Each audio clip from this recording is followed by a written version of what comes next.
Attacks take place on Moscow-appointed administrative buildings in Kherson and Luhansk, as the Russian president assures allies he is still winning ground in Ukraine.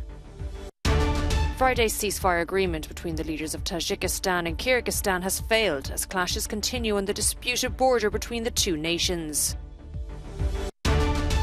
Tropical storm Fiona strengthens after killing one person in Guadeloupe, and hurricane warnings are put in place in the Dominican Republic and Puerto Rico. Mourners queue for 24 hours to pay their last respects to Queen Elizabeth ahead of Monday's state funeral.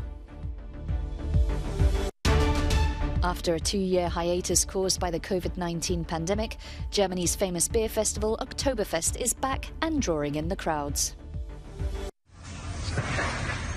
In southern Ukraine, Kyiv's counter-offensive has failed to retake Russian-held positions, but the Moscow-appointed authorities there claim that there have been attacks on administrative buildings, such as this one in the city of Kherson. And in eastern Ukraine, in Luhansk, an explosion on Friday is said to have killed the separatist administration's top prosecutor, Sergei Gorenko, and his deputy. Moscow has called it a terrorist act. From Uzbekistan, Russian President Vladimir Putin has tried to reassure allies that everything is still under control, despite the damage caused by these attacks. Our offensive operations in Donbass have not stopped. They keep going at a slow pace. But the Russian Federation is progressively, gradually occupying new territories. I want to draw your attention to the fact that we're not fighting with the entire Russian army, only with specific parts of the Russian army. Of course, this is linked to the parameters of our military, so therefore we're in no hurry concerning this aspect. Russia has published this footage claiming it is carrying out attacks in the west of what it calls the Special Operations Zone. However, the country appears to be gaining ground in Luhansk but losing it in Donetsk. The Ukrainian government has also published its own footage showing abandoned Russian weapons in the Donbass and Ukrainian tanks advancing.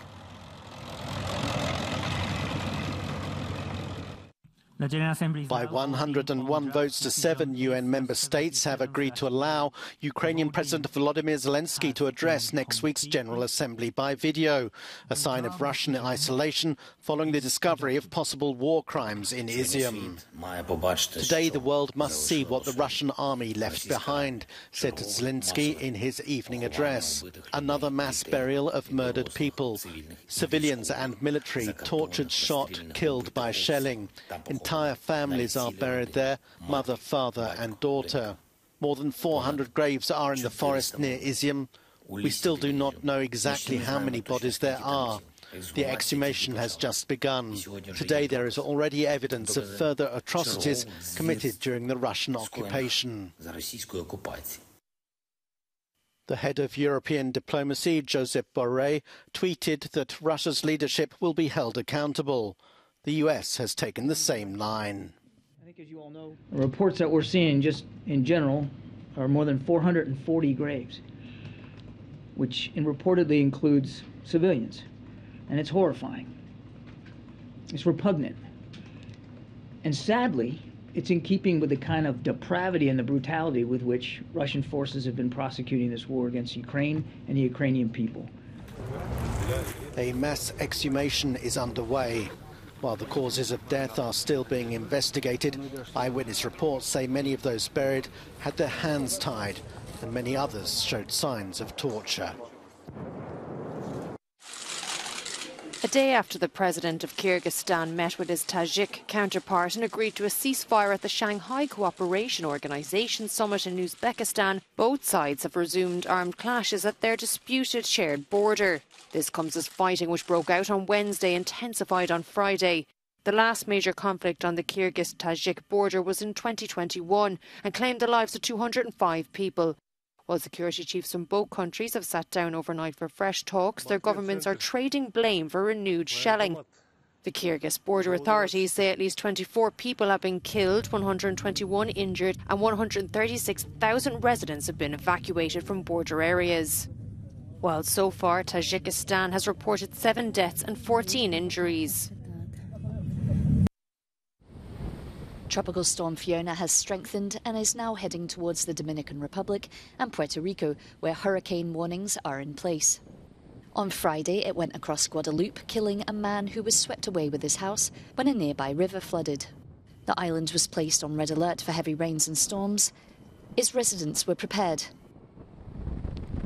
This woman says, "We buy groceries and we stay locked in our homes, except for extreme cases when we might call the emergency services."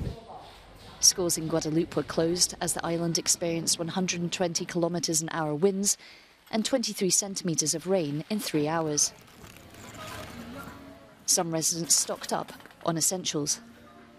"I'm getting some water in case we're cut off, and candles, you never know. But the storm is not that big." So far this cyclonic season, 7 named storms have formed in the Atlantic basin, 2 of which, Danielle and Earl, have reached hurricane status.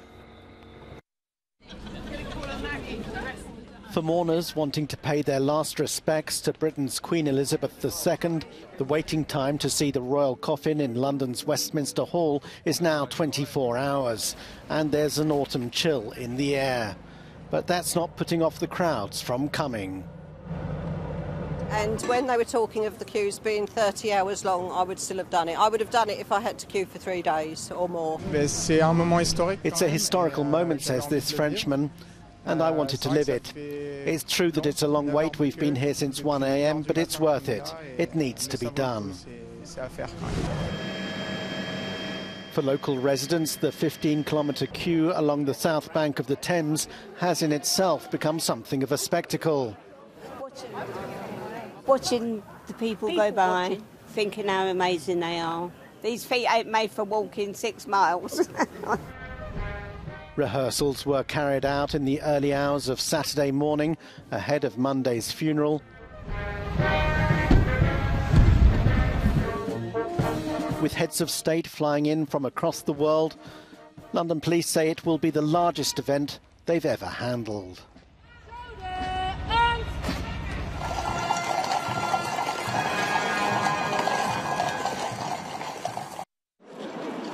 Dozens of Benin bronze sculptures are going on display one last time in Berlin's new Humboldt Museum before being repatriated to Nigeria.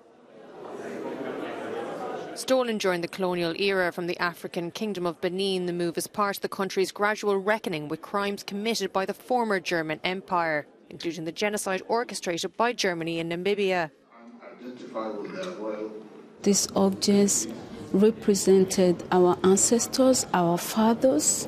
Okay, so now that it's going to be brought back to the kingdom, it's going to fill the vacuums that were left for 1,000 years backward. While this exhibition has been described as the country's most important cultural project, Germany has faced criticism in recent years over the origin of many artefacts in its museums. The General Director of the Humboldt Forum says, "We have learned that restitution is much more than an administrative act, but a shared intercultural and at best a productive process of negotiation. And that is about personal preferences, about self-empowerment, about cultural identity and about dignity. And we have learned to listen. You talk, we listen." The Humboldt Forum was open to the public on Saturday following a ceremony. Berlin currently holds 530 items taken from the Kingdom of Benin, but some sculptures will be kept on loan and for research purposes. After a 2-year hiatus, Germany's famous Oktoberfest is back. And knocking in the first tap to open the beer-drinking festival was the Mayor of Munich, Dieter Reiter, accompanied by Markus Söder, the Bavarian Minister-President. The event will run until October the 3rd, but due to much anticipation, some made a mad rush to be the first in, even before the official opening. It was an absolute ruckus. We forced our way through the entrance, through the main gates, and then we ran all the way up the strip and right into the beer tent. Excellent fun. I'm going to take it slow, leave a little in the bottom, and go back for a fresh one. It's my first time at Oktoberfest, so I'm pretty excited about what to expect. I'm expecting a lot of beer and hopefully it's warmer inside the tent than outside. In previous years and before the COVID-19 pandemic, the event typically drew in around 6 million visitors a year. However, this time round it's unclear how many people are expected to attend, and those who do will need deep pockets. Due to inflation, a litre mug of beer will cost anywhere between €12.60 and €13.80, an increase of 15% from 2019.